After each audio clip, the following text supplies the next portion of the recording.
¿Te has sentido alguna vez completamente solo, en medio de una batalla que parece imposible de ganar? Hoy quiero recordarte una verdad poderosa. Dios nunca te abandona en la lucha. En este video, descubriremos juntos cómo su presencia transforma nuestras pruebas más difíciles. Te invito a quedarte hasta el final, porque tengo una reflexión especial que puede cambiar tu perspectiva. Si este mensaje toca tu corazón, suscríbete para más reflexiones bíblicas y comparte en los comentarios. ¿Cuál ha sido tu versículo favorito en tiempos difíciles? Tu testimonio puede ser la bendición que alguien más necesita escuchar hoy. Comencemos esta reflexión transformadora. En este primer momento, vamos a hablar sobre algo que todos conocemos, pero a veces no queremos admitir: que la vida cristiana incluye momentos de lucha y dolor. Veremos que sufrir no significa que algo está mal con tu fe. Conoceremos los diferentes tipos de batallas que enfrentamos y descubriremos por qué es tan importante ser honestos con Dios sobre lo que sentimos. Había una vez un hombre llamado Job que vivía una vida tranquila hasta que todo cambió de un día para otro. Su historia nos enseña algo profundo sobre la naturaleza humana. En el capítulo 14, versículo 1, Job dice algo que resuena en el corazón de cada persona que ha vivido. El hombre nacido de mujer es corto de días y lleno de sinsabores. Estas palabras no son de alguien que perdió la fe, sino de alguien que entendió una verdad fundamental. Nacer en este mundo significa caminar por valles difíciles. Cuando Job habló de esta realidad, no estaba siendo pesimista, estaba siendo real. Su experiencia le había mostrado que la vida humana viene con una mezcla inevitable de alegría y tristeza, de victorias y derrotas. Cada persona que respira en este planeta conoce esta verdad, aunque no todos se atreven a decirla en voz alta. La historia de Job nos muestra que incluso las personas más fieles pueden pasar por momentos donde todo parece desmoronarse. Perdió sus bienes, sus hijos, su salud y hasta su esposa le sugirió que maldijera a Dios. Sin embargo, en medio de todo ese caos, Job no negó la realidad de su dolor. No fingió que todo estaba bien cuando claramente no lo estaba. Siglos después, el apóstol Pedro escribió algo que conecta directamente con la experiencia de Job. En su primera carta, capítulo 4, versículo 12, Pedro les dice a los creyentes: Amados, no os sorprendáis del fuego de prueba que os ha sobrevenido, como si alguna cosa extraña os aconteciese. Pedro había visto suficiente vida para saber que las luchas no son excepciones en la experiencia cristiana. Son parte normal del camino. Pedro no escribió estas palabras desde una torre de marfil. Él había negado a Jesús 3 veces en el momento más crítico. Había sentido el peso de la culpa, la vergüenza y la desesperación. Cuando habla sobre el fuego de prueba, habla desde la experiencia de alguien que pasó por ese fuego y salió del otro lado. La palabra que Pedro usa para prueba en el texto original es la misma que se usaba para describir el proceso de purificar el oro en el fuego. El oro no se purifica con caricias suaves, se purifica sometiéndolo a altas temperaturas que queman las impurezas. Pedro entendía que las dificultades en la vida cristiana no son accidentes, son parte del proceso de refinamiento. Muchas veces, cuando llegan las pruebas, las personas se preguntan qué hicieron mal. Se sienten como si Dios los hubiera abandonado o como si su fe no fuera suficientemente fuerte. Pero Pedro dice algo revolucionario: no te sorprendas cuando lleguen las dificultades. No las veas como algo extraño o anormal. Son parte de la experiencia humana, y ser cristiano no te hace inmune a ellas. La experiencia de Pedro nos enseña que reconocer nuestras luchas no es falta de fe, es honestidad.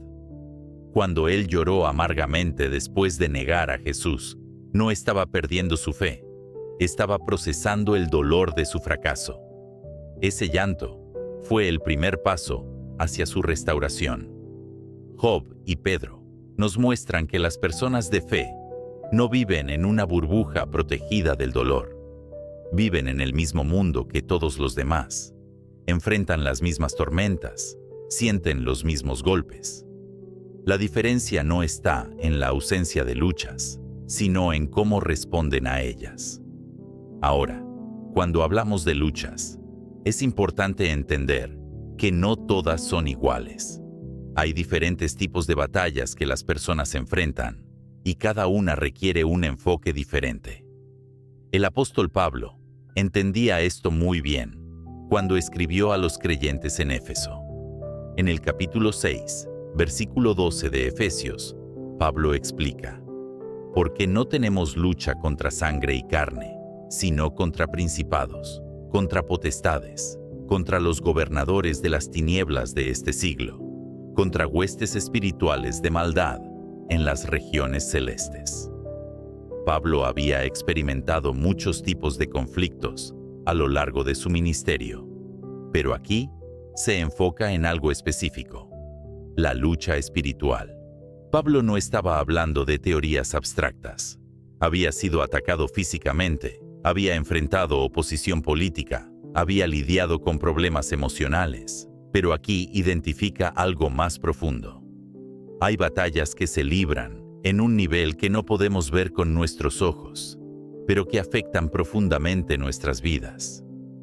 Cuando Pablo menciona principados y potestades, está hablando de fuerzas espirituales organizadas que trabajan en contra del plan de Dios.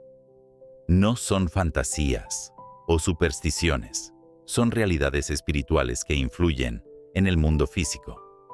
Pablo había visto cómo estas fuerzas operaban en las ciudades donde predicaba, causando división, confusión y oposición al Evangelio. La lucha espiritual no siempre se manifiesta de maneras dramáticas.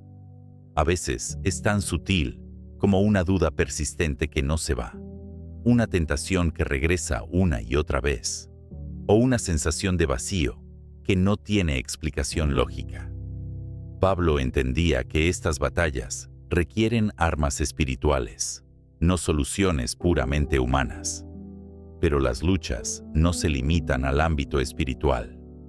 También hay batallas emocionales que pueden ser igual de intensas. El rey David conocía bien este tipo de conflicto interno. En el Salmo 42, versículo 11, David se hace una pregunta que muchos han repetido en sus momentos más oscuros. ¿Por qué te abates, oh alma mía? ¿Y por qué te turbas dentro de mí? David no estaba fingiendo ser fuerte cuando claramente no lo era. Estaba reconociendo que algo dentro de él no estaba bien. Su alma estaba abatida, turbada, inquieta. Esta no era una lucha contra enemigos externos o fuerzas espirituales invisibles. Era una batalla interna, emocional, que se libraba en lo más profundo de su ser. La honestidad de David es refrescante. No trata de esconder su estado emocional detrás de palabras religiosas bonitas. No pretende que todo está perfecto porque es el rey ungido de Israel. Reconoce que hay momentos cuando el alma se siente pesada, cuando las emociones están revueltas, cuando la paz interior parece inalcanzable. David había enfrentado osos y leones como pastor, había derrotado a Goliat como joven, había ganado muchas batallas como guerrero, pero aquí está luchando contra algo diferente, sus propias emociones. Y esta lucha no era menos real o menos difícil que las batallas físicas que había peleado antes. Lo interesante es que David no se queda atrapado en ese estado emocional. En la segunda parte del mismo versículo dice: espera en Dios, porque aún he de alabarle, salvación mía y Dios mío. David reconoce su lucha emocional, pero también recuerda quién es Dios y qué ha hecho por él en el pasado. La experiencia de David nos enseña que las luchas emocionales son parte legítima de la experiencia humana. No son señal de debilidad espiritual o falta de fe. Son parte de ser humano. David era un hombre conforme al corazón de Dios, y aún así experimentó momentos de turbulencia emocional. Además de las luchas espirituales y emocionales, también están las batallas físicas. Pablo conocía bien este tipo de conflicto. Había sido azotado, apedreado, naufragado, y había pasado noches en prisiones frías y húmedas. Su cuerpo llevaba las marcas de su ministerio, y él no lo negaba, ni lo minimizaba. Las luchas físicas pueden incluir enfermedades, dolor crónico, limitaciones del cuerpo, o simplemente el desgaste natural que viene con el tiempo. Estas batallas son tan reales como las espirituales y emocionales, y pueden afectar profundamente la forma en que una persona vive su fe. Job experimentó luchas físicas cuando su cuerpo se llenó de llagas dolorosas. David enfrentó batallas físicas cuando huía de Saúl por el desierto. Pablo lidiaba con lo que él llamaba un aguijón en la carne. Ninguno de estos hombres de fe fue exento de las batallas físicas que acompañan la vida en este mundo. La realidad es que vivimos en cuerpos que se cansan, se enferman, envejecen y eventualmente mueren. Esto no es resultado de falta de fe o de pecado personal, necesariamente. Es parte de vivir en un mundo que está afectado por la caída. Reconocer estas limitaciones físicas no es pesimismo, es realismo. Ahora, después de reconocer que las luchas son reales y que vienen en diferentes formas, es crucial entender algo más: la importancia de ser honestos con Dios sobre lo que estamos viviendo.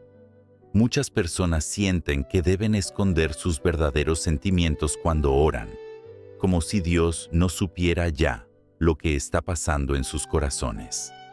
David nos da un ejemplo poderoso de honestidad brutal en el Salmo 13. En los versículos 1 y 2, David le dice a Dios exactamente lo que siente. ¿Hasta cuándo, Jehová? ¿Me olvidarás para siempre? ¿Hasta cuándo esconderás tu rostro de mí? ¿Hasta cuándo pondré consejos en mi alma, con tristezas en mi corazón cada día? ¿Hasta cuándo será enaltecido mi enemigo sobre mí? Estas no son las palabras de alguien que está fingiendo que todo está bien. David se siente olvidado por Dios. Siente que Dios ha escondido su rostro de él. Está cansado de luchar contra sus propios pensamientos negativos. Está frustrado porque sus enemigos parecen estar ganando. Y le dice todo esto directamente a Dios. Lo que es notable sobre la oración de David es que no está llena de lenguaje religioso pulido. No está tratando de impresionar a Dios con palabras bonitas. Está derramando su corazón de la manera más directa y honesta posible. Y esto no es irreverencia, es intimidad real. David había aprendido algo que muchas personas nunca descubren. Dios prefiere la honestidad cruda por encima de la religiosidad fingida. Dios ya sabe lo que está pasando en nuestros corazones. Cuando tratamos de esconderle nuestros verdaderos sentimientos, no lo estamos protegiendo a Él. Nos estamos privando nosotros mismos de la posibilidad de recibir su consuelo y dirección. La honestidad de David abrió la puerta para que Dios trabajara en su situación. Cuando David puso sus sentimientos reales sobre la mesa, creó espacio para que Dios respondiera de manera específica a sus necesidades específicas. No podemos recibir ayuda para problemas que pretendemos que no tenemos. Siglos después, durante uno de los periodos más oscuros en la historia de Israel, encontramos otro ejemplo de honestidad brutal con Dios. En el libro de Lamentaciones, capítulo 3, versículos 17 al 20, leemos: «Y mi alma se alejó de la paz, me olvidé del bien, y dije, pereció mi fuerza y mi esperanza en Jehová. Acuérdate de mi aflicción y de mi abatimiento, del ajenjo y de la hiel. Lo tendrá aún en memoria mi alma, y se abatirá dentro de mí. Estas palabras fueron escritas en un momento cuando Jerusalén había sido destruida. El templo estaba en ruinas, y el pueblo de Dios estaba en el exilio. El autor de Lamentaciones no trata de pintar un cuadro color de rosa de la situación. Reconoce que su alma se ha alejado de la paz, que se ha olvidado de lo que es el bien, que su fuerza ha perecido y que su esperanza en Dios parece haber desaparecido. La imagen del ajenjo y la hiel es particularmente poderosa. El ajenjo es una planta extremadamente amarga, y la hiel se refiere a una sustancia amarga que se asociaba con veneno o gran amargura. El autor está diciendo que su experiencia ha sido tan amarga que es como haber comido ajenjo y bebido hiel. Lo que es notable es que todas estas expresiones de desesperación y amargura están dirigidas hacia Dios. El autor no está huyendo de Dios a causa de su dolor, está corriendo hacia Dios con su dolor. Está presentando su caso ante Dios de la manera más honesta posible, sin endulzar la realidad de lo que está viviendo. Esta honestidad no es falta de respeto hacia Dios, es una forma profunda de confianza. Cuando alguien te dice exactamente lo que siente, sin filtros ni máscaras, te está mostrando un nivel de confianza que no está disponible para todos. El autor de Lamentaciones confía lo suficiente en Dios como para ser completamente vulnerable con Él. La honestidad con Dios también incluye reconocer cuando no entendemos sus caminos o cuando sus decisiones no tienen sentido desde nuestra perspectiva limitada. Job llegó al punto donde le dijo a Dios: «He aquí, aunque Él me matare, en Él esperaré. No obstante, defenderé delante de Él mis caminos». Job estaba diciendo que aunque no entendía lo que Dios estaba haciendo, y aunque se sentía como si Dios lo fuera a matar, todavía iba a confiar en Él. Esta clase de honestidad requiere un tipo especial de valentía. Es fácil ser honesto con Dios cuando las cosas van bien y cuando sus bendiciones son evidentes. Pero se requiere mucha más fe para ser honesto con Dios cuando todo parece estar yendo mal y cuando sus propósitos no son claros. La honestidad con Dios también significa reconocer nuestras propias limitaciones y debilidades.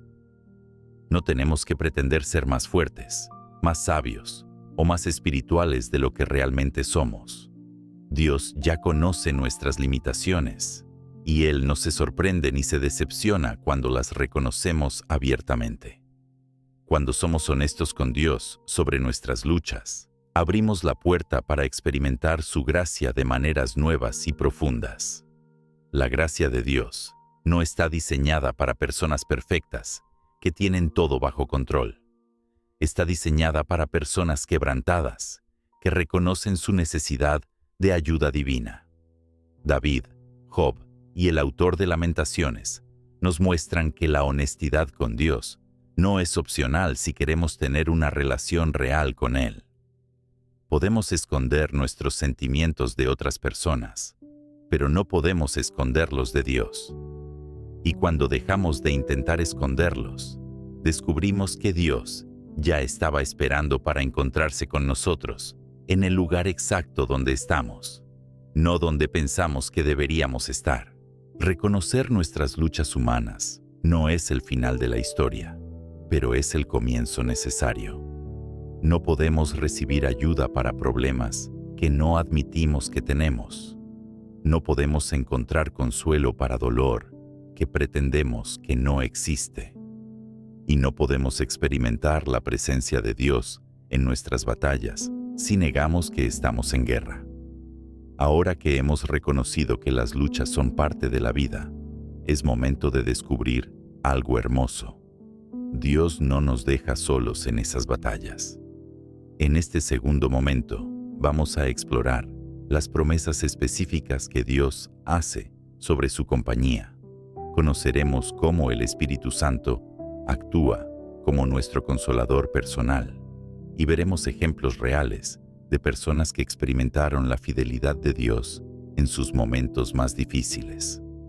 Había llegado el momento más importante en la vida de Josué.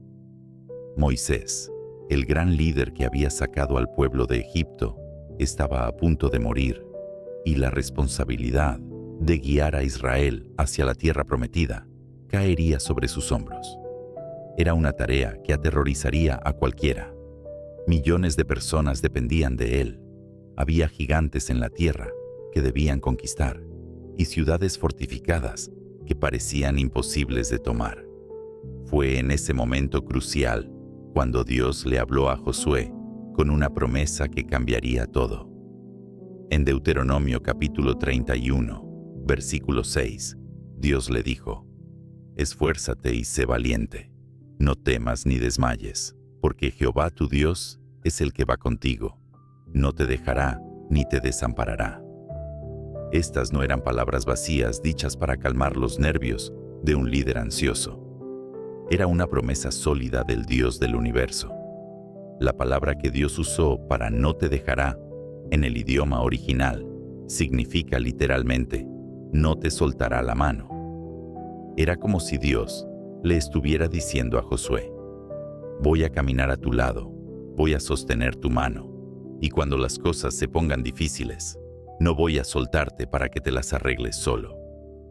Esta imagen de Dios sosteniendo la mano de Josué nos muestra el tipo de compañía íntima que Dios ofrece. Josué había visto muchas batallas junto a Moisés. Había sido testigo de plagas en Egipto. Había cruzado el Mar Rojo. Había estado en el monte cuando Moisés recibió los 10 mandamientos. Sabía por experiencia propia que Dios cumple sus promesas. Pero esta vez, la promesa era personal, directa, específica para él y para la tarea que tenía por delante. Lo que hace especial esta promesa es que no dependía de la fuerza de Josué, de su sabiduría o de su experiencia militar. Dependía únicamente de la naturaleza fiel de Dios. Josué podía fallar, cometer errores, tener momentos de duda, pero la promesa de Dios permanecería firme porque estaba basada en el carácter inmutable de quien la hizo. Esta misma promesa se repite a lo largo de las Escrituras para diferentes personas en diferentes momentos, pero siempre con la misma esencia. Dios no abandona a los suyos. No es una promesa que se limita a líderes especiales o a momentos históricos únicos. Es una promesa que se extiende a cada persona que pertenece a Dios. Siglos después, cuando Jesús estaba a punto de dejar a sus discípulos, les hizo una promesa similar, pero aún más poderosa. Los discípulos habían dejado todo para seguirlo durante 3 años. Habían visto milagros, habían aprendido de él, se habían acostumbrado a tenerlo cerca para responder sus preguntas y calmar sus temores. La idea de que se fuera los llenaba de pánico. Fue en ese contexto emocional cuando Jesús les dio una de las promesas más reconfortantes en toda la Biblia. En Mateo capítulo 28, versículo 20, Jesús les aseguró: «He aquí yo estoy con vosotros todos los días, hasta el fin del mundo». Esta promesa no tenía fecha de vencimiento, no tenía condiciones complicadas que cumplir. Era una garantía absoluta de compañía permanente. La palabra que Jesús usó para «estoy» en el idioma original no se refiere a una presencia ocasional o casual. Es la misma palabra que se usa para describir a alguien que está firmemente plantado en un lugar, que no tiene intención de moverse. Jesús estaba prometiendo una presencia estable, confiable, inquebrantable. Cuando Jesús dijo «todos los días», no se refería solo a los días buenos, a los días cuando todo va bien y la fe es fácil. Se refería a todos los días difíciles, los días de duda, los días de pérdida, los días de confusión, los días de dolor. Cada amanecer viene con la garantía renovada de que Jesús está presente. Los discípulos necesitaban esta promesa porque sabían que enfrentarían persecución, rechazo y dificultades tremendas al predicar el Evangelio. Pedro sería crucificado cabeza abajo, Pablo sería decapitado, Juan sería exiliado a una isla desierta. Todos excepto Juan morirían como mártires. Pero en cada uno de esos momentos extremos, la promesa de Jesús seguiría siendo verdadera. Yo estoy con vosotros. Esta promesa no se limitaba solo a los 12 discípulos originales. Jesús había dicho, hasta el fin del mundo, lo que significa que cada generación de creyentes desde entonces hasta ahora puede reclamar esta misma promesa. La presencia de Jesús no es un privilegio exclusivo de los que vivieron en el primer siglo. Es una realidad disponible para cada persona que lo sigue. La promesa de Jesús nos enseña que la compañía divina no es algo que tenemos que ganar o merecer. No es un premio que recibimos por buen comportamiento o por fe perfecta. Es un regalo que viene incluido en la relación con Él. Desde el momento que alguien decide seguir a Jesús, automáticamente recibe la garantía de su compañía constante. Pero Jesús no solo prometió estar presente, también prometió enviar a alguien específico para consolarnos y fortalecernos en las dificultades. En Juan capítulo 14, versículos 16 y 17, Jesús les explicó a sus discípulos: «Y yo rogaré al Padre, y os dará otro Consolador, para que esté con vosotros para siempre, el Espíritu de verdad, al cual el mundo no puede recibir, porque no le ve, ni le conoce. Pero vosotros le conocéis, porque mora con vosotros y estará en vosotros». La palabra que Jesús usó para consolador en el idioma original es muy rica en significado. Literalmente significa alguien llamado para estar al lado. Era un término legal que se usaba para describir a un abogado defensor, alguien que venía a representar y ayudar a una persona en problemas. Pero también tenía connotaciones de consuelo, ánimo y fortalecimiento. Jesús estaba prometiendo que cuando Él se fuera físicamente, no dejaría a sus seguidores como huérfanos. Enviaría a alguien igual de poderoso, igual de amoroso, igual de comprometido con su bienestar. La diferencia es que mientras Jesús en su cuerpo humano solo podía estar en un lugar a la vez, el Espíritu Santo podría estar con todos sus seguidores simultáneamente. El Espíritu Santo no es una fuerza impersonal o una energía abstracta. Es una persona divina con inteligencia, emociones y voluntad. Tiene la capacidad de entender exactamente lo que cada persona está viviendo y responder de manera específica a cada necesidad individual. Es como tener un consejero personal, un consolador privado, un fortalecedor íntimo disponible las 24 horas del día. Jesús dijo que el Espíritu Santo estaría con vosotros para siempre. Esta permanencia es crucial. Los consejeros humanos tienen horarios limitados. Los amigos tienen sus propias vidas y problemas. La familia a veces está lejos o no disponible. Pero el Espíritu Santo nunca se toma un descanso, nunca está ocupado con otra cosa, nunca está de mal humor o cansado. La promesa se vuelve aún más íntima cuando Jesús dice que el Espíritu Santo estará en vosotros. No solo al lado, no solo cerca, sino dentro. Es la compañía más cercana posible. Significa que sin importar qué tan solo se sientan las personas externamente, nunca están verdaderamente solas internamente. Hay alguien viviendo dentro de ellos que los conoce completamente y los ama incondicionalmente. Pablo entendía profundamente esta realidad del Espíritu Santo como consolador. Había experimentado muchas situaciones donde necesitaba consuelo y fortalecimiento divino. En Romanos capítulo 8, versículo 26, Pablo explica una función específica del Espíritu Santo, y de igual manera el Espíritu nos ayuda en nuestra debilidad. Pues ¿qué hemos de pedir como conviene? No lo sabemos, pero el Espíritu mismo intercede por nosotros con gemidos indecibles. Pablo había pasado por momentos donde el dolor era tan profundo que no podía ni siquiera formar palabras para orar. Había experimentado situaciones tan confusas que no sabía qué pedir a Dios. Había enfrentado circunstancias tan abrumadoras que su mente no podía procesar lo que estaba sucediendo. Fue en esos momentos cuando descubrió esta función increíble del Espíritu Santo. Cuando Pablo dice que el Espíritu intercede con gemidos indecibles, está describiendo una comunicación que va más allá de las palabras humanas. Es como si el Espíritu Santo tomara los sentimientos más profundos del corazón humano, los que no pueden expresarse con lenguaje, y los tradujera al Padre en el cielo. Es una intercesión perfecta, porque viene de alguien que conoce tanto el corazón humano como la voluntad divina.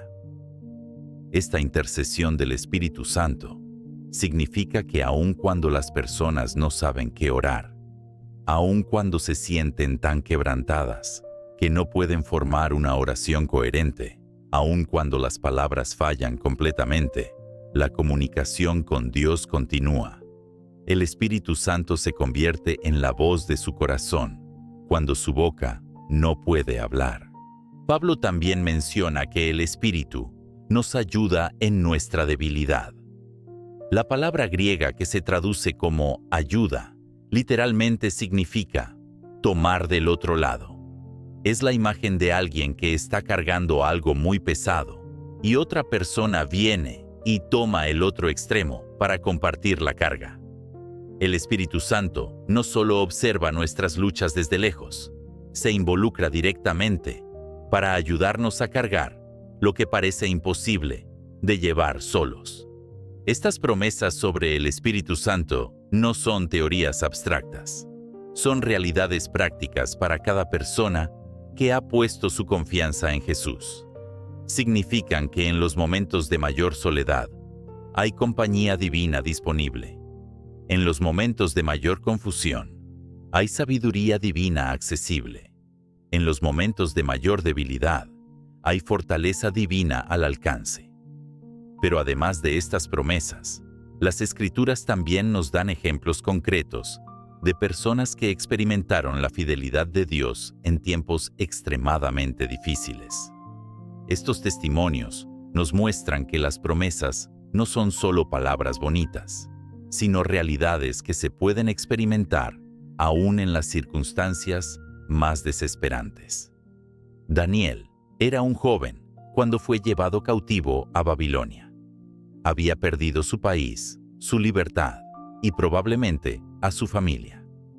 Fue forzado a vivir en una cultura extraña, aprender un idioma diferente y servir a reyes que no conocían a su Dios. A pesar de todas estas adversidades, Daniel se mantuvo fiel a Dios durante décadas. Su fidelidad eventualmente le creó problemas serios. Algunos funcionarios del gobierno estaban celosos de la posición de Daniel y conspiraron contra él. Sabían que Daniel oraba a su Dios 3 veces al día, así que convencieron al rey Darío de firmar una ley que prohibía orar a cualquier dios excepto al rey por 30 días. La violación de esta ley resultaría en ser echado al foso de los leones. Daniel se enfrentó a una decisión imposible: obedecer a Dios y arriesgar su vida, o desobedecer a Dios para salvar su vida. Su respuesta reveló el tipo de confianza que había desarrollado en la fidelidad de Dios a lo largo de los años. Daniel siguió orando 3 veces al día, como siempre lo había hecho, sabiendo perfectamente cuáles serían las consecuencias. Cuando Daniel fue arrestado y llevado ante el rey, Darío estaba destrozado. Había sido manipulado para firmar una ley que ahora condenaría a muerte a su funcionario más fiel y confiable. Pero la ley no podía cambiarse, así que Daniel fue echado al foso, lleno de leones hambrientos. Antes de sellarse el foso, el rey le gritó a Daniel: «El Dios tuyo, a quien tú continuamente sirves, Él te libre». Esa noche, el rey no pudo dormir. No comió, no permitió que le trajeran entretenimiento. Pasó toda la noche preocupado por Daniel. Muy temprano en la mañana corrió al foso y gritó: «Daniel, siervo del Dios viviente, el Dios tuyo, a quien tú continuamente sirves, ¿te ha podido librar de los leones?». La respuesta de Daniel, desde el fondo del foso, demostró que las promesas de Dios sobre su compañía son absolutamente confiables. «Rey, vive para siempre. Mi Dios envió su ángel, el cual cerró la boca de los leones, para que no me hiciesen daño, porque ante él fui hallado inocente, y aún delante de ti, oh Rey, yo no he hecho nada malo». Daniel no solo había sobrevivido una noche entera con leones hambrientos, había experimentado la compañía sobrenatural de Dios en la forma de un ángel que protegió su vida. Los mismos leones que deberían haberlo devorado se convirtieron en compañeros inofensivos, porque Dios había enviado a su mensajero para estar con Daniel en el foso. Cuando Daniel fue sacado del foso, no tenía ni un rasguño en su cuerpo. La fidelidad de Dios había sido demostrada de manera innegable. Pero lo más notable es que Daniel no pareció sorprendido por su liberación. Su respuesta sugiere que esperaba que Dios lo protegiera, porque conocía el carácter fiel de Dios por experiencia personal. La historia de Daniel nos enseña que la compañía de Dios no siempre nos libra de entrar en situaciones peligrosas, pero siempre nos acompaña en esas situaciones. Daniel tuvo que pasar la noche en el foso con los leones, pero no la pasó solo. Dios envió a su ángel para estar con él y protegerlo. Otra historia que demuestra la fidelidad de Dios en tiempos difíciles es la de Sadrac, Mesac y Abednego. Estos tres jóvenes judíos también vivían en Babilonia como cautivos, pero habían alcanzado posiciones importantes en el gobierno gracias a su sabiduría e integridad. Su problema comenzó cuando el rey Nabucodonosor construyó una estatua gigante de oro y ordenó que todos se postraran ante ella cuando sonara la música. Los tres jóvenes sabían que postrarse ante la estatua sería idolatría, algo que su Dios había prohibido claramente. Cuando llegó el momento de la ceremonia, todos se postraron excepto Sadrac, Mesac y Abednego. Su desobediencia fue reportada inmediatamente al rey, quien se llenó de furia. Nabucodonosor les dio una segunda oportunidad. «Ahora pues, ¿estáis dispuestos para que al oír el son de la bocina, de la flauta, del tamboril, del arpa, del salterio, de la zampoña y de todo instrumento de música, os postréis y adoréis la estatua que he hecho? Porque si no la adoraréis, en la misma hora seréis echados en medio de un horno de fuego ardiendo. ¿Y qué Dios será aquel que os libre de mis manos?». La respuesta de los tres jóvenes reveló una confianza extraordinaria en la fidelidad de Dios. Le dijeron al rey: «No es necesario que te respondamos sobre este asunto. He aquí nuestro Dios, a quien servimos, puede librarnos del horno de fuego ardiendo, y de tu mano, oh rey, nos librará. Y si no, sepas, oh rey, que no serviremos a tus dioses, ni tampoco adoraremos la estatua que has levantado». Su respuesta tenía dos partes cruciales. Primero, expresaron confianza total en que Dios podía librarlos del horno. Segundo, y aún más impresionante, dijeron que aun si Dios decidía no librarlos, seguirían siendo fieles a Él. Su obediencia no dependía de recibir un milagro, dependía del carácter de Dios. El rey ordenó que el horno se calentara 7 veces más de lo normal. Los soldados que echaron a los tres jóvenes al fuego murieron por el calor extremo antes de poder alejarse del horno. Parecía que los 3 jóvenes morirían instantáneamente en esas llamas sobrenaturalmente calientes. Pero entonces sucedió algo que dejó al rey atónito. Cuando miró dentro del horno, en lugar de ver 3 cuerpos carbonizados, vio 4 hombres caminando libremente en medio del fuego.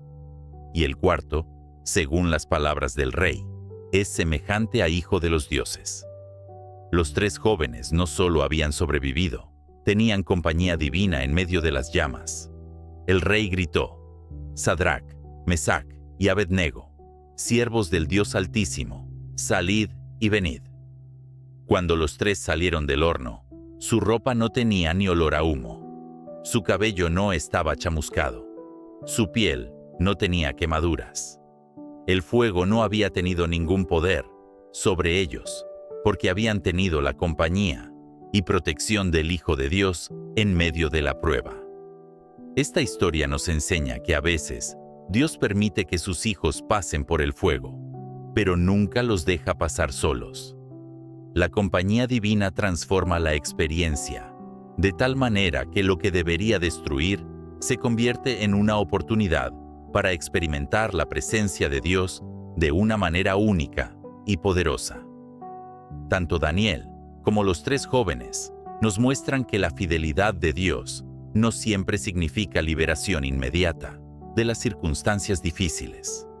A veces significa compañía sobrenatural en medio de esas circunstancias. Daniel tuvo que pasar la noche con los leones, pero un ángel estuvo con él.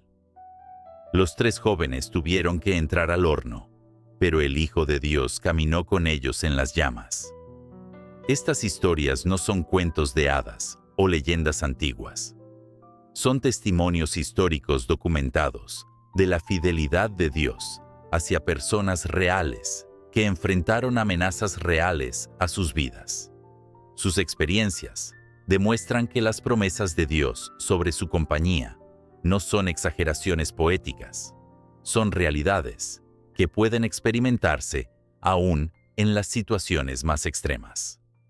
Los testimonios de Daniel y de los 3 jóvenes también nos enseñan que la fidelidad de Dios a menudo se manifiesta de maneras que van más allá de nuestras expectativas.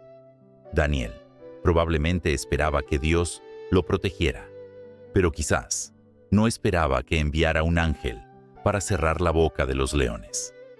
Los 3 jóvenes confiaban en que Dios podía librarlos, pero probablemente no esperaban que caminara con ellos dentro del fuego.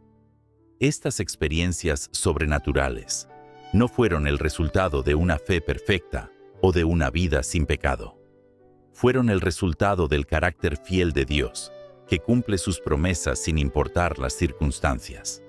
Daniel había servido a Dios fielmente durante décadas, pero también había cometido errores y tenido momentos de duda como cualquier ser humano. Los 3 jóvenes eran hombres de fe, pero también eran jóvenes imperfectos, navegando por una cultura hostil. Lo que hizo la diferencia no fue la perfección de su fe, sino la perfección de la fidelidad de Dios. Cuando llegó el momento de la prueba, Dios demostró que sus promesas de compañía y protección son absolutamente confiables, sin importar qué tan imposible parezca la situación desde una perspectiva humana. Estas historias nos recuerdan que las promesas de Dios sobre su compañía no son condicionales. No dependen de nuestro desempeño, nuestra comprensión o nuestros sentimientos. Dependen únicamente del carácter inmutable de Dios, que no puede mentir y no puede fallar. Ya sabemos que Dios promete estar con nosotros en las dificultades, pero ahora vamos a descubrir cómo podemos experimentar esa presencia de manera práctica y real. En este tercer momento, veremos cómo la oración se convierte en nuestro refugio personal. Exploraremos cómo la lectura de la Biblia nos da fuerzas nuevas cada día, y entenderemos por qué estar con otros creyentes nos ayuda a sentir a Dios más cerca. Pablo estaba en una prisión romana cuando escribió una de las cartas más alegres de todo el Nuevo Testamento. Sus cadenas eran reales, su futuro era incierto y su comodidad era mínima. Sin embargo, desde esa celda fría y húmeda, escribió palabras que han consolado a millones de personas a lo largo de los siglos. Pablo había descubierto algo poderoso sobre cómo experimentar la presencia de Dios, aún en las circunstancias más difíciles. A los creyentes en Filipos, Pablo les compartió un secreto que había aprendido durante años de pruebas y dificultades. En el capítulo 4, versículos 6 y 7, Pablo les escribió: «Por nada estéis afanosos, sino sean conocidas vuestras peticiones delante de Dios en toda oración y ruego, con acción de gracias. Y la paz de Dios, que sobrepasa todo entendimiento, guardará vuestros corazones y vuestros pensamientos en Cristo Jesús». Pablo no estaba hablando desde una torre de marfil o desde una vida cómoda y sin problemas. Estaba escribiendo desde la experiencia de alguien que había probado el poder de la oración en momentos de desesperación real. Había orado en barcos que se hundían, en cárceles que se tambaleaban por terremotos, en momentos cuando multitudes furiosas querían matarlo. Cuando Pablo dice, «Por nada estéis afanosos», está usando una palabra que significa «no se preocupen por nada», pero inmediatamente ofrece una alternativa práctica. En lugar de preocuparse, oren. No es que Pablo minimizara los problemas reales que las personas enfrentan, sino que había descubierto que hay una manera mejor de lidiar con esos problemas. La frase, «sean conocidas vuestras peticiones delante de Dios», es particularmente hermosa. Pablo está diciendo que podemos llevar nuestras necesidades específicas, nuestras preocupaciones exactas, nuestros miedos precisos, directamente a Dios. No tenemos que usar palabras religiosas complicadas o pretender que nuestros problemas son más pequeños de lo que realmente son. Pablo menciona 3 tipos de comunicación con Dios: oración, ruego y acción de gracias. La oración es la comunicación general con Dios. El ruego se refiere a peticiones específicas y urgentes. La acción de gracias es reconocer lo que Dios ya ha hecho. Esta combinación crea una conversación completa y honesta con Dios sobre toda nuestra situación. Lo que sigue es una de las promesas más extraordinarias en toda la Biblia. Pablo dice que cuando oramos de esta manera, la paz de Dios, que sobrepasa todo entendimiento, guardará vuestros corazones y vuestros pensamientos. Esta paz no es algo que podemos crear nosotros mismos a través de técnicas de relajación o pensamiento positivo. Es algo que Dios da sobrenaturalmente. La palabra que Pablo usa para guardará es un término militar que significa hacer guardia o proteger como un soldado. Es como si la paz de Dios se convirtiera en un centinela que protege nuestra mente y nuestro corazón de ser invadidos por la ansiedad, el miedo y la desesperación. Esta paz no viene después de que se resuelven nuestros problemas. Viene en medio de los problemas cuando oramos. Pablo había experimentado esta paz sobrenatural en muchas ocasiones. Cuando estuvo preso en Filipos con Silas, en lugar de quejarse o desesperarse, oraron y cantaron himnos a medianoche. Su paz era tan real que cuando un terremoto abrió las puertas de la prisión, no trataron de escapar. La presencia de Dios era más real para ellos que su circunstancia física. Esta experiencia de paz a través de la oración no es un privilegio exclusivo de apóstoles o líderes espirituales especiales. Es una realidad disponible para cualquier persona que decida llevar sus cargas a Dios en lugar de tratar de resolverlas todas por su cuenta. La oración se convierte en un refugio donde podemos encontrar descanso y renovación en medio de las tormentas de la vida. El salmista David también había descubierto el poder de la oración como refugio en tiempos difíciles. En el Salmo 91, versículo 15, Dios promete algo específico para aquellos que claman a Él. Me invocará y yo le responderé. Con Él estaré yo en la angustia, lo libraré y le glorificaré. Esta promesa conecta directamente la acción de invocar a Dios con la experiencia de su presencia en momentos de angustia. La palabra invocar que usa el salmista significa literalmente gritar por ayuda. No es una oración formal y estructurada. Es el grito desesperado de alguien que necesita ayuda urgentemente. Dios promete responder a este tipo de oración con su presencia inmediata. No siempre cambia las circunstancias instantáneamente, pero siempre viene a estar presente en esas circunstancias. David había experimentado esta realidad muchas veces. Cuando huía de Saúl por el desierto, cuando sus propios hijos se rebelaron contra él, cuando enfrentaba enemigos que parecían más poderosos que él, David había aprendido a correr hacia Dios en oración antes que a cualquier otra solución humana.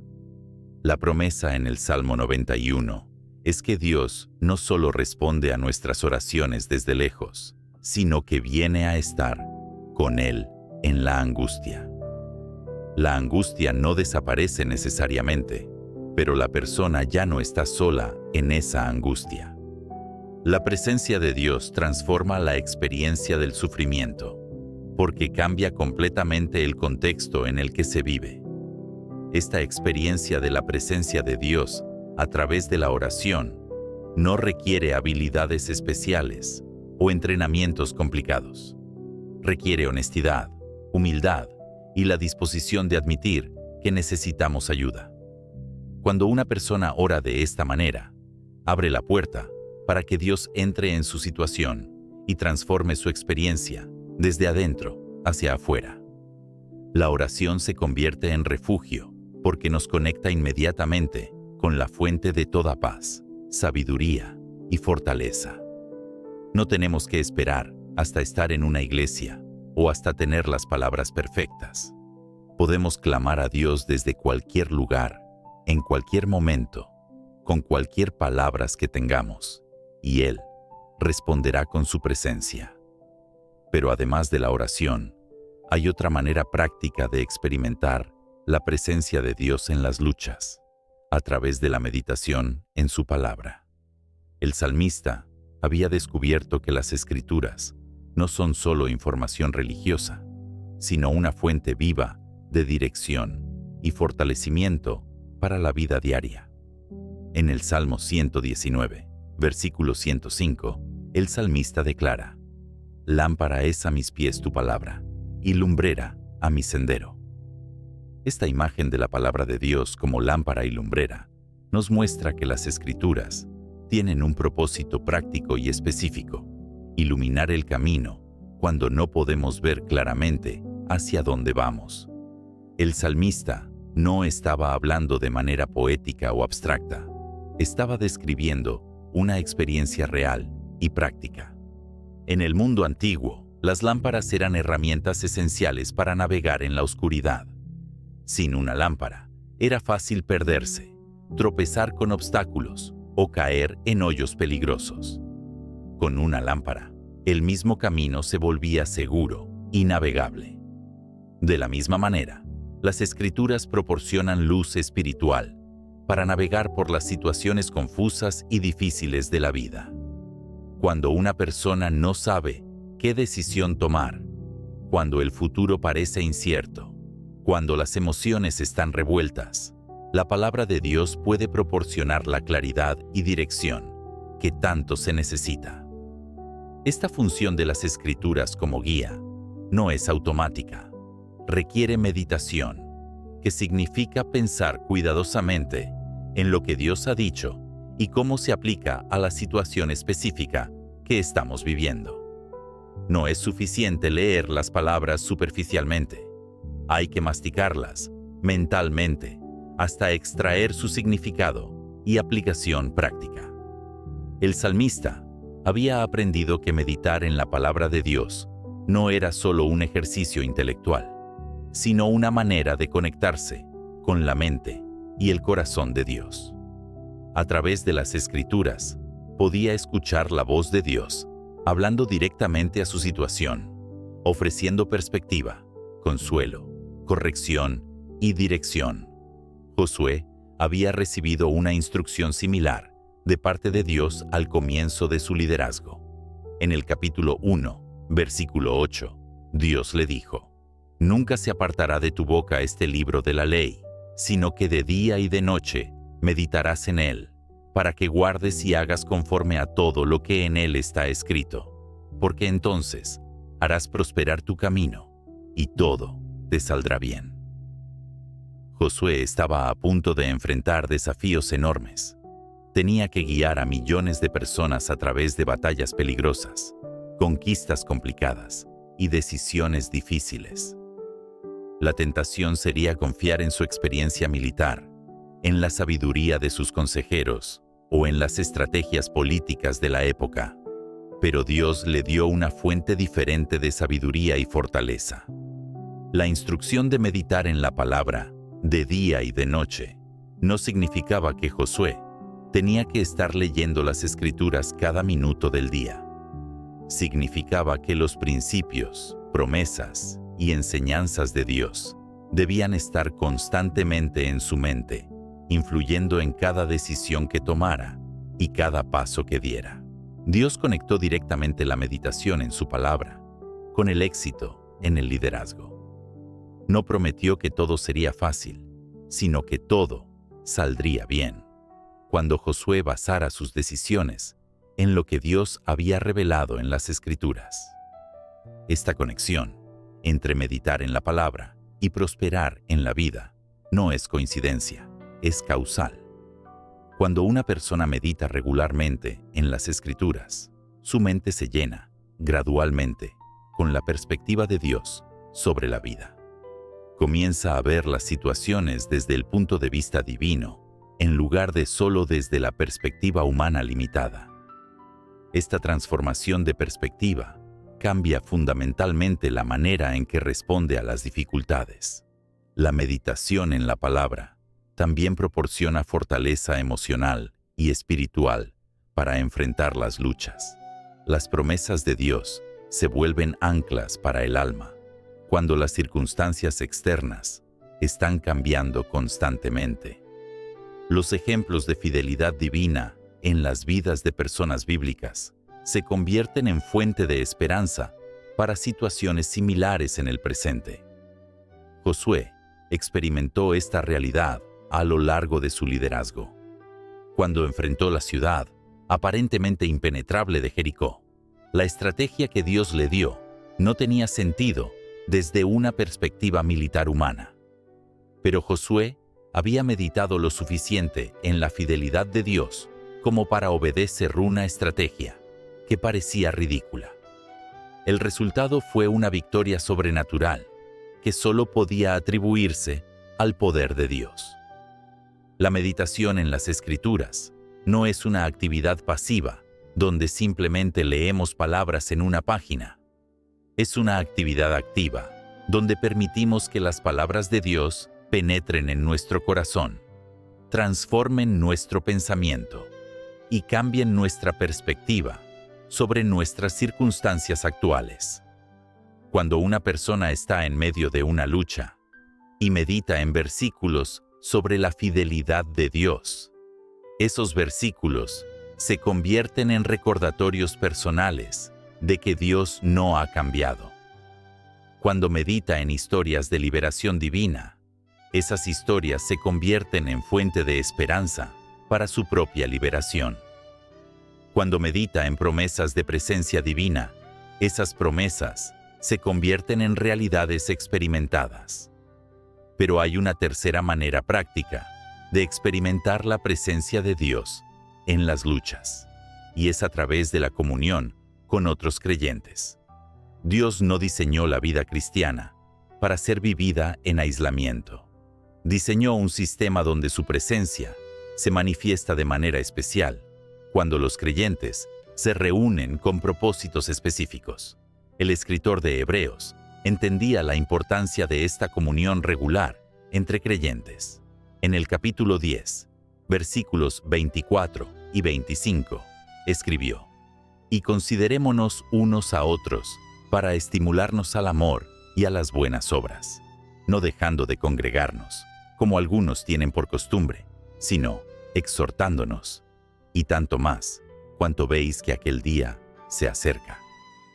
El escritor no estaba dando una regla religiosa arbitraria sobre asistir a reuniones.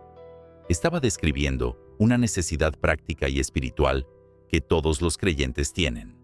La palabra considerémonos significa literalmente observemos cuidadosamente o prestemos atención.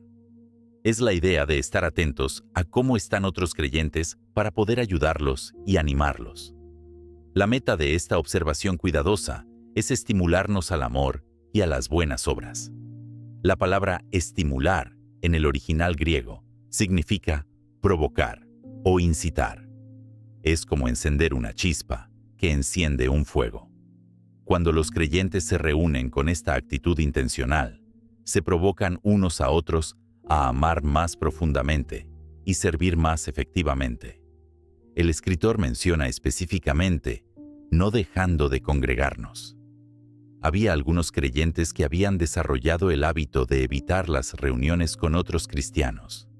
Quizás se sentían demasiado heridos, demasiado ocupados o demasiado desilusionados. Pero el escritor les recuerda que esta separación los priva de algo esencial para su crecimiento espiritual. La razón que da para congregarse es exhortándonos. La palabra exhortar significa animar, consolar y fortalecer. Es exactamente lo que las personas necesitan cuando están pasando por luchas difíciles. Necesitan escuchar palabras de ánimo, recibir oración de apoyo y sentir que no están solos en sus batallas. El escritor de Hebreos había observado que la necesidad de comunión se vuelve más urgente cuanto más se acerca a aquel día. Se refería al regreso de Cristo, pero el principio se aplica a cualquier momento de crisis o dificultad. Cuando los tiempos se ponen más difíciles, la necesidad de apoyo comunitario se vuelve más crítica, no menos. Esta comunión no es solo sobre recibir apoyo, también es sobre darlo. Cuando una persona está luchando, a veces la mejor manera de experimentar la presencia de Dios es enfocándose en cómo puede ministrar a otros que también están luchando. El acto de servir a otros en el nombre de Cristo abre nuestros ojos para ver cómo Dios está trabajando a través de nosotros. Pablo había experimentado esta realidad cuando escribió a los creyentes en Galacia. En el capítulo 6, versículo 2, les instruyó: «Sobrellevad los unos las cargas de los otros, y cumplid así la ley de Cristo». Pablo entendía que las cargas de la vida a menudo son demasiado pesadas para una sola persona, pero se vuelven manejables cuando se comparten. La palabra sobrellevar que Pablo usa significa literalmente cargar junto con. Es la imagen de dos personas cargando juntas, algo que sería imposible para una sola persona. Cuando los creyentes comparten sus cargas unos con otros, no solo hacen el peso más liviano, también experimentan la presencia de Cristo de una manera única. Pablo dice que cuando hacemos esto, cumplimos la ley de Cristo. La ley de Cristo es el mandamiento de amarnos unos a otros como Él nos ama. Cuando ayudamos a otros creyentes en sus luchas, estamos manifestando el amor de Cristo de manera práctica y tangible. Al mismo tiempo, estamos creando un ambiente donde la presencia de Cristo puede manifestarse más plenamente. Pablo había experimentado tanto el dar como el recibir este tipo de apoyo comunitario. Cuando estaba en prisión, otros creyentes habían compartido sus cargas enviándole provisiones, visitándolo y orando por él. Cuando otros estaban en necesidad, Pablo había compartido sus cargas a través de sus oraciones, sus cartas de ánimo y su disposición a sufrir por el bienestar de ellos. Esta experiencia de compartir cargas no requiere que todos sean perfectos o que tengan todas las respuestas. Requiere vulnerabilidad, compasión y la disposición de estar presentes para otros, aun cuando no sabemos exactamente qué decir o qué hacer. A menudo, la presencia fiel es más poderosa que las palabras perfectas. Cuando los creyentes se reúnen con el propósito específico de animarse y fortalecerse mutuamente en sus luchas, Cristo cumple su promesa de estar presente donde 2 o 3 se reúnen en su nombre. Esta presencia no es solo simbólica, es real y experimentable a través del amor, la sabiduría, el consuelo y la fortaleza que fluyen entre los creyentes. La comunión con otros creyentes también proporciona perspectiva que es imposible ganar estando solos. Cuando una persona está en medio de una lucha, a menudo pierde la perspectiva y se enfoca únicamente en el problema inmediato. Otros creyentes pueden ofrecer perspectiva bíblica, recordar promesas olvidadas y señalar evidencias de la fidelidad de Dios que la persona en crisis no puede ver. Esta comunión también protege contra el engaño y el desánimo que Satanás a menudo usa para atacar a los creyentes aislados. Cuando una persona está sola con sus pensamientos negativos, esos pensamientos pueden crecer y multiplicarse sin corrección. Pero cuando comparte esos pensamientos con otros creyentes maduros, recibe corrección amorosa y perspectiva bíblica que puede romper el ciclo de pensamientos destructivos. La experiencia de la presencia de Dios a través de la comunión cristiana no reemplaza la oración personal o la meditación individual en las Escrituras.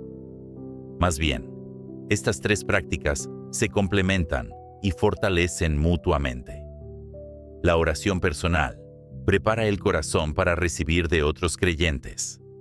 La meditación en la palabra proporciona contenido bíblico para compartir en la comunión.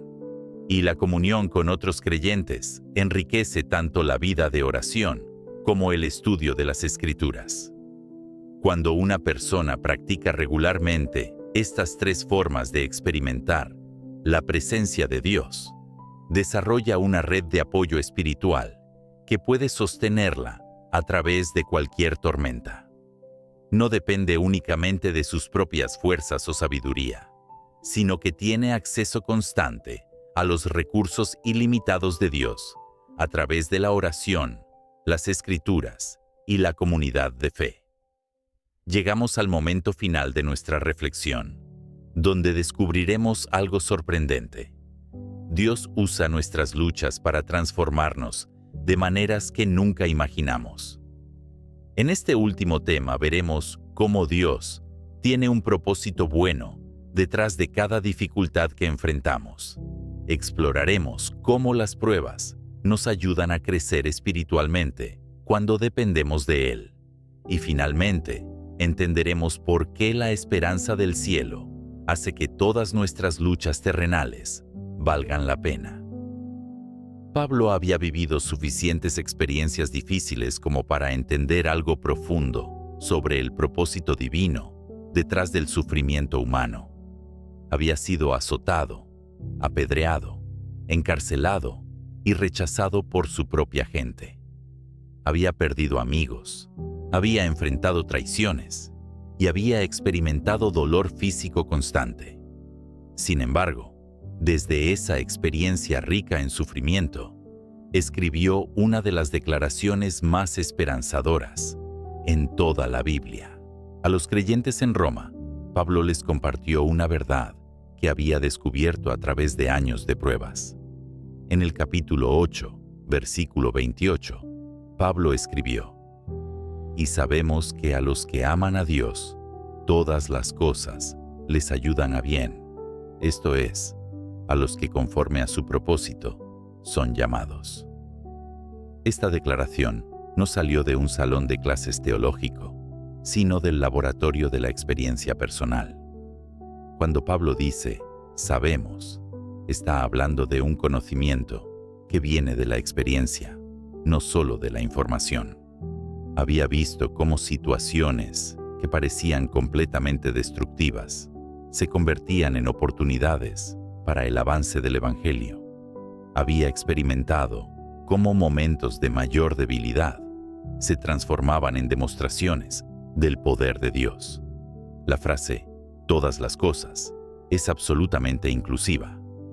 Pablo no dice que todas las cosas son buenas en sí mismas, sino que todas las cosas ayudan a bien. Hay una diferencia crucial aquí. Las traiciones no son buenas, las enfermedades no son buenas, las pérdidas no son buenas, pero Dios tiene la capacidad de tomar aún estas cosas malas y usarlas para producir resultados buenos en las vidas de quienes lo aman. Pablo había visto esto repetidamente en su propia vida. Cuando fue arrestado en Jerusalén, parecía como si su ministerio hubiera terminado. Pero ese arresto le dio la oportunidad de testificar ante reyes y gobernadores, a quienes nunca habría tenido acceso en circunstancias normales. Cuando fue enviado como prisionero a Roma, parecía como si hubiera fracasado. Pero desde esa prisión, escribió cartas que han bendecido a millones de personas durante 2000 años. La promesa de que todas las cosas ayudan a bien no es universal para todas las personas. Pablo especifica que es para los que aman a Dios y los que conforme a su propósito son llamados. Esta limitación no es arbitraria, es práctica. Solo aquellos que tienen una relación personal con Dios pueden experimentar su poder transformador en sus circunstancias difíciles. El amor a Dios que Pablo menciona no se refiere a un sentimiento romántico o emocional. Se refiere a una lealtad profunda que se manifiesta en obediencia y confianza, aun cuando las circunstancias no tienen sentido desde una perspectiva humana. Es el tipo de amor que persiste, aun cuando Dios permite que sucedan cosas que no entendemos o que no nos gustan. La frase, conforme a su propósito son llamados, nos recuerda que hay un plan divino más grande funcionando detrás de los eventos aparentemente aleatorios de nuestras vidas. Dios no está improvisando o reaccionando a situaciones inesperadas. Tiene un propósito eterno que está cumpliendo a través de las experiencias de cada persona que le pertenece. Pablo había aprendido que el bien hacia el cual todas las cosas cooperan no siempre es lo que esperamos desde una perspectiva humana. No siempre significa comodidad, éxito financiero o ausencia de problemas. El bien que Dios tiene en mente es mucho más profundo. La transformación del carácter, el crecimiento en la fe y la preparación para la eternidad. Santiago, el hermano de Jesús, había llegado a una conclusión similar sobre el propósito redentor del sufrimiento. Santiago había crecido en la misma casa que Jesús, había visto su vida perfecta de cerca y había sido testigo de su crucifixión y resurrección. Desde esa perspectiva única, escribió palabras que desafían la manera normal de pensar sobre las dificultades. En el capítulo 1, versículos 2 al 4, Santiago escribió: Hermanos míos, tened por sumo gozo cuando os halléis en diversas pruebas, sabiendo que la prueba de vuestra fe produce paciencia. Mas tenga la paciencia su obra completa, para que seáis perfectos y cabales, sin que os falte cosa alguna. Santiago no estaba sugiriendo que fingieran estar felices cuando las cosas van mal, sino que encontraran gozo en lo que Dios está haciendo a través de esas experiencias difíciles.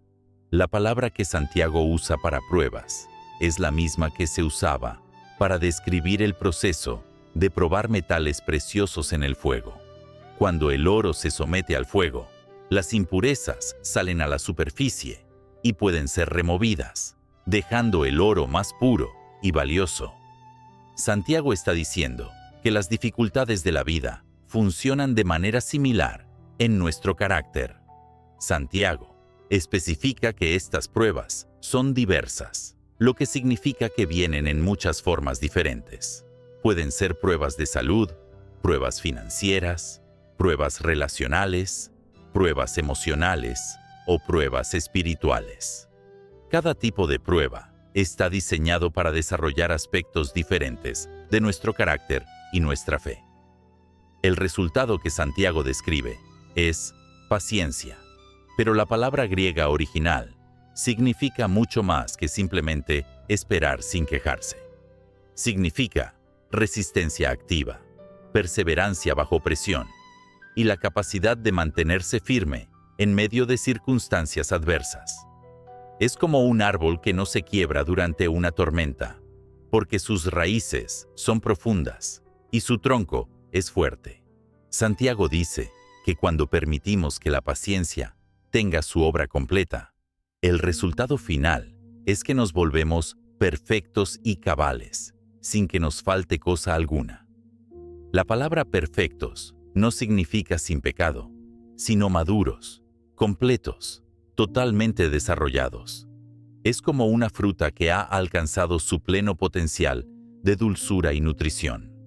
Santiago había observado que las personas que nunca han pasado por dificultades significativas a menudo permanecen inmaduras en su carácter.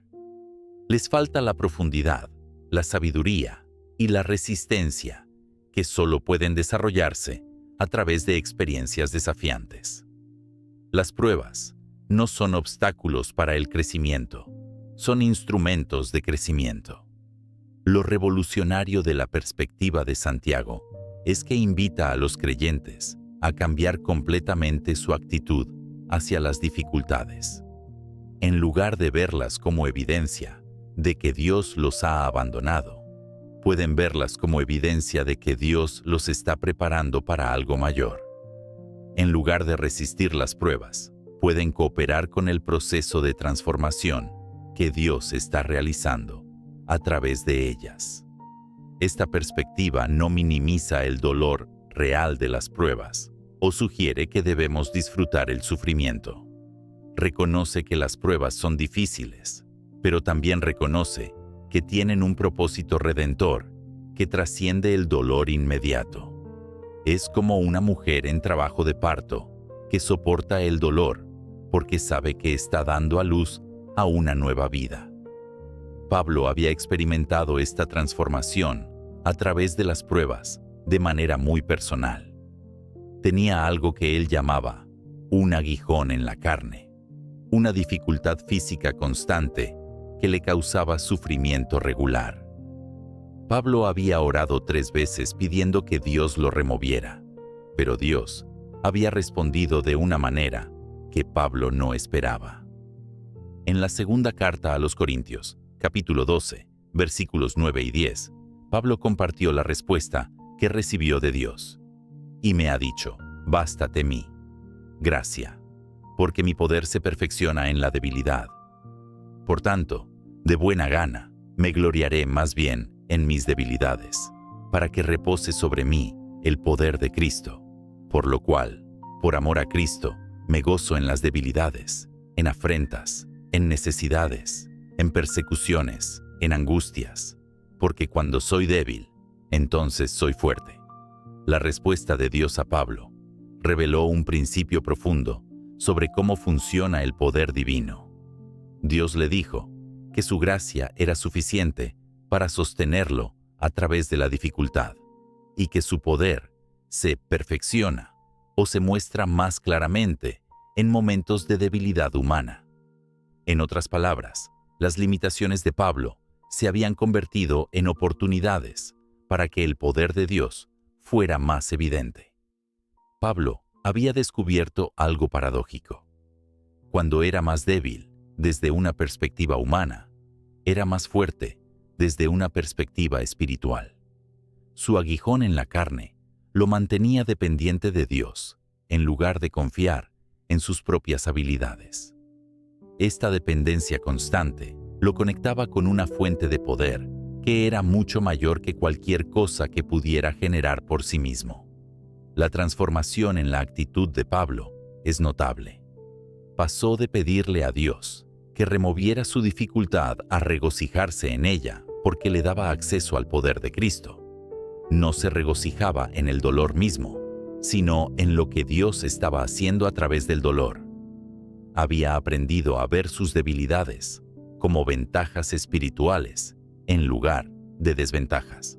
Pablo menciona una lista de dificultades específicas en las que ahora podía regocijarse: debilidades, afrentas, necesidades, persecuciones y angustias. Cada una de estas había sido una fuente de dolor y frustración en algún momento, pero ahora las veía como oportunidades para experimentar el poder sobrenatural de Cristo de maneras únicas. Esta perspectiva transformada no eliminó las dificultades de la vida de Pablo, pero cambió completamente la manera en que las experimentaba. En lugar de ser víctima de sus circunstancias, se convirtió en colaborador con Dios en el proceso de usar esas circunstancias para propósitos eternos. Sus pruebas se convirtieron en plataformas para demostrar la suficiencia de la gracia divina. Pedro había llegado a una comprensión similar sobre el crecimiento espiritual que surge de la dependencia de Dios durante las pruebas. Pedro había fallado miserablemente cuando negó a Jesús 3 veces durante la crucifixión, pero esa experiencia de quiebre personal se había convertido en el fundamento de su ministerio restaurado. Desde esa experiencia de fracaso y restauración, Pedro escribió palabras de gran esperanza.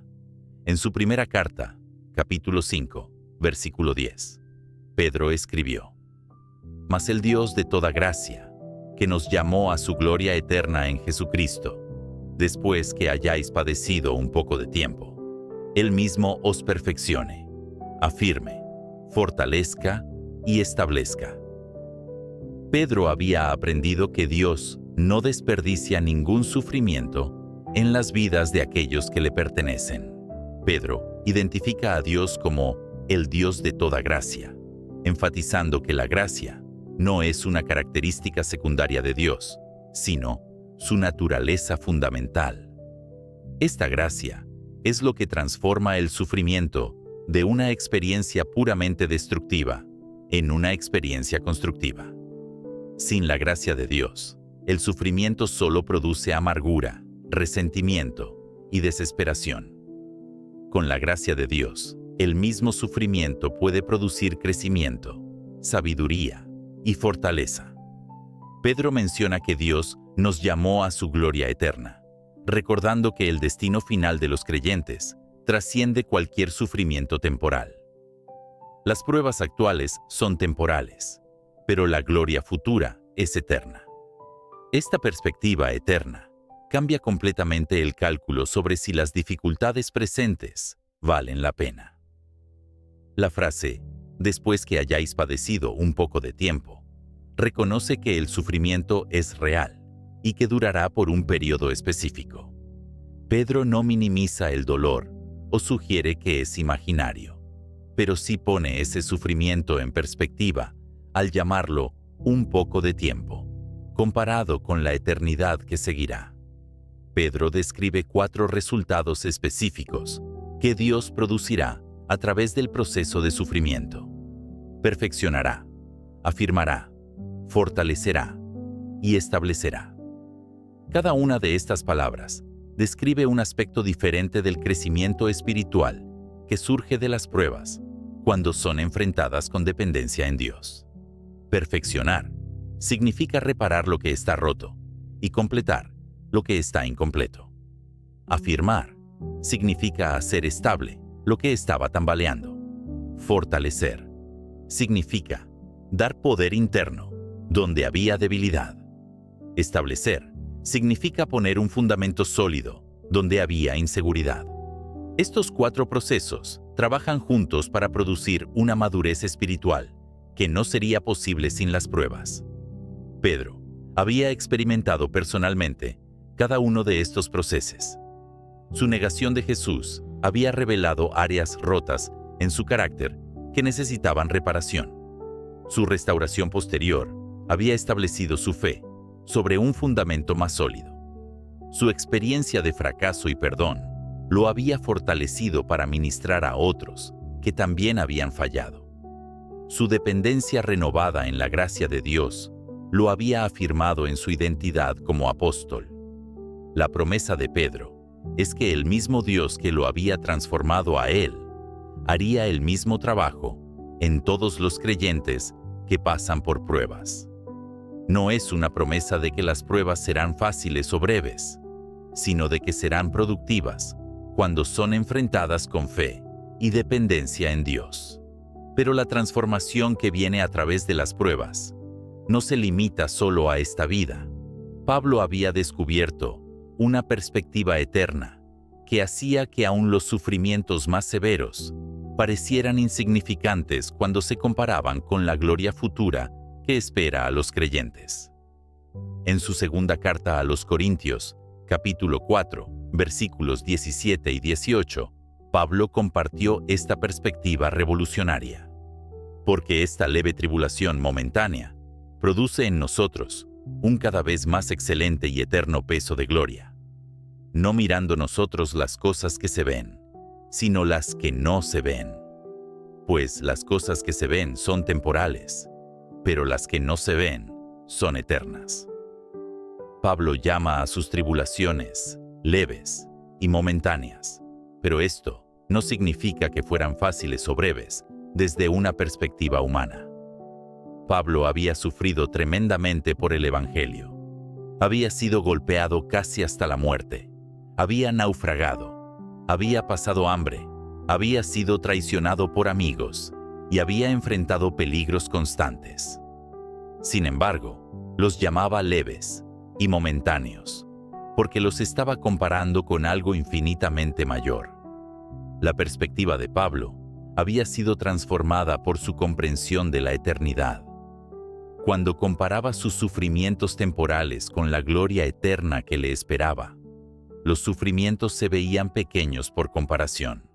Es como comparar un grano de arena con una montaña, o una gota de agua con un océano. La diferencia en magnitud es tan grande que cambia completamente la perspectiva. Pablo dice que estas tribulaciones producen un peso de gloria. No solo conducen a la gloria, la producen. Hay una conexión causal entre el sufrimiento presente y la gloria futura. Las pruebas que enfrentamos ahora están literalmente creando o aumentando la gloria que experimentaremos en la eternidad. Esto significa que ningún sufrimiento es desperdiciado en el plan de Dios. El peso de gloria que Pablo describe es cada vez más excelente y eterno. Esto sugiere que la gloria futura no solo compensará por los sufrimientos presentes, los excederá de manera inconmensurable. La palabra peso implica sustancia, realidad y permanencia. No es una recompensa vacía o temporal, sino algo sólido y duradero. Pablo explica que esta perspectiva requiere un cambio intencional en lo que miramos. Dice que no debemos mirar las cosas que se ven, sino las que no se ven. Las cosas que se ven incluyen nuestras circunstancias presentes, nuestros problemas actuales, nuestro dolor inmediato. Las cosas que no se ven incluyen las realidades espirituales, las promesas de Dios y la gloria futura. La razón para este cambio de enfoque es que las cosas que se ven son temporales, pero las que no se ven son eternas. Esta distinción es crucial para mantener la perspectiva correcta durante las pruebas. Los problemas que parecen tan abrumadores ahora son temporales. Tendrán fin. Pero las realidades espirituales que no podemos ver con nuestros ojos físicos son eternas. Durarán para siempre. Pablo había aprendido a vivir con esta perspectiva eterna como su marco de referencia principal. Cuando enfrentaba persecución, recordaba que era temporal. Cuando experimentaba dolor, recordaba que era momentáneo, comparado con la eternidad. Cuando se sentía desanimado por las circunstancias presentes, enfocaba su mente en las realidades futuras, que eran infinitamente mayores. Esta perspectiva eterna no elimina el dolor del sufrimiento presente, pero lo pone en un contexto que hace que sea soportable y hasta significativo. Es como una mujer embarazada que soporta los dolores de parto porque sabe que está a punto de conocer a su bebé. El dolor es real, pero la anticipación de lo que viene hace que valga la pena. La esperanza eterna, que trasciende las luchas temporales, alcanza su expresión más completa en la visión que Juan recibió del futuro, que Dios ha preparado para aquellos que lo aman. En el libro de Apocalipsis, Juan describe una realidad futura, donde todas las luchas presentes habrán llegado a su fin definitivo. En Apocalipsis capítulo 21, versículo 4, Juan escribió: «Enjugará Dios toda lágrima de los ojos de ellos, y ya no habrá muerte, ni habrá más llanto, ni clamor, ni dolor, porque las primeras cosas pasaron». Esta promesa describe una inversión completa de todas las condiciones que hacen que la vida sea difícil en este mundo. Juan había visto esta visión durante su exilio en la isla de Patmos, donde había sido enviado por su fe en Cristo.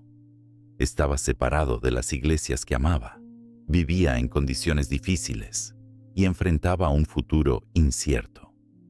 Pero en medio de esas circunstancias desafiantes, Dios le dio una visión del destino final de todos los que perseveran en la fe.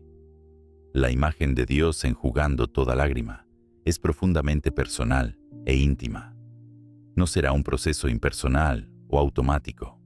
Dios mismo, tiernamente, cuidadosamente, personalmente, quitará cada lágrima que haya sido derramada por dolor, pérdida, decepción o sufrimiento. Cada lágrima que fue derramada en secreto, cada lágrima que otros no vieron, cada lágrima que parecía no tener fin, será enjugada por las manos amorosas de Dios. Juan especifica 4 cosas que ya no existirán: muerte, llanto, clamor y dolor. Estas 4 cosas representan las fuentes principales del sufrimiento humano. La muerte separa a las personas de sus seres queridos. El llanto expresa el dolor interno del corazón. El clamor representa la angustia que se expresa en voz alta. El dolor incluye tanto el sufrimiento físico como emocional. Todas estas realidades que dominan la experiencia humana en este mundo estarán completamente ausentes en el nuevo mundo que Dios creará. La razón que Juan da para esta ausencia total de sufrimiento es que las primeras cosas pasaron. El sistema actual, donde el sufrimiento es inevitable, será reemplazado completamente por un nuevo orden, donde el sufrimiento será imposible. No será simplemente que habrá menos sufrimiento o sufrimiento controlado, sino que no habrá sufrimiento en absoluto. Esta promesa no se refiere a una existencia fantasmal o espiritual abstracta. Juan había visto un cielo nuevo y una tierra nueva, donde las personas tendrán cuerpos reales, relaciones reales y experiencias reales, pero sin ninguna de las limitaciones o corrupciones que causan sufrimiento en el mundo actual. La esperanza de esta realidad futura transforma completamente la manera en que los creyentes pueden enfrentar las dificultades presentes. Cada prueba que pasan ahora los está preparando para una eternidad donde no habrá más pruebas. Cada lágrima que derraman ahora será enjugada para nunca volver a caer. Cada dolor que experimentan ahora los está acercando a un lugar donde el dolor será solo un recuerdo del pasado. Juan había experimentado persecución, exilio y separación de sus seres queridos por su fe en Cristo. Pero la visión de la realidad futura que Dios le mostró hizo que todos esos sufrimientos presentes parecieran pequeños e insignificantes comparados con la gloria que venía. Su esperanza no estaba puesta en que las cosas mejoraran en esta vida, sino en que esta vida misma sería reemplazada por algo infinitamente mejor. Esta esperanza eterna no es escapismo o negación de la realidad presente. Es el reconocimiento de que la realidad presente no es la realidad final. Los creyentes pueden enfrentar honestamente las dificultades de este mundo, porque saben que este mundo no es su hogar permanente. Pueden soportar las injusticias temporales, porque saben que la justicia eterna será establecida. Pueden pasar por pérdidas devastadoras, porque saben que las ganancias eternas las compensarán infinitamente. La transformación que viene a través de las pruebas incluye esta perspectiva eterna que permite a los creyentes ver más allá de sus circunstancias inmediatas hacia el destino glorioso que les espera. Las pruebas no solo los cambian para esta vida, los preparan para la vida que viene.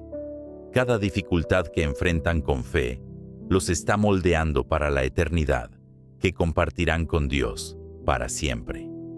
Hemos recorrido un camino hermoso juntos. Vimos que las luchas son reales y forman parte de nuestra experiencia humana. Descubrimos que Dios nunca nos abandona en esas batallas, sino que camina a nuestro lado con promesas firmes de compañía. Aprendimos maneras prácticas de experimentar su presencia a través de la oración, su palabra y la comunión con otros creyentes. Y finalmente entendimos que cada prueba tiene un propósito: transformarnos y prepararnos para una eternidad gloriosa junto a Él. Recuerda siempre esta verdad: no estás solo. Dios está contigo en la lucha. Su presencia es real, su amor es constante y su propósito para tu vida es bueno, aunque no siempre lo entiendas. Si este mensaje tocó tu corazón, no te olvides de suscribirte al canal para más reflexiones bíblicas que fortalezcan tu fe.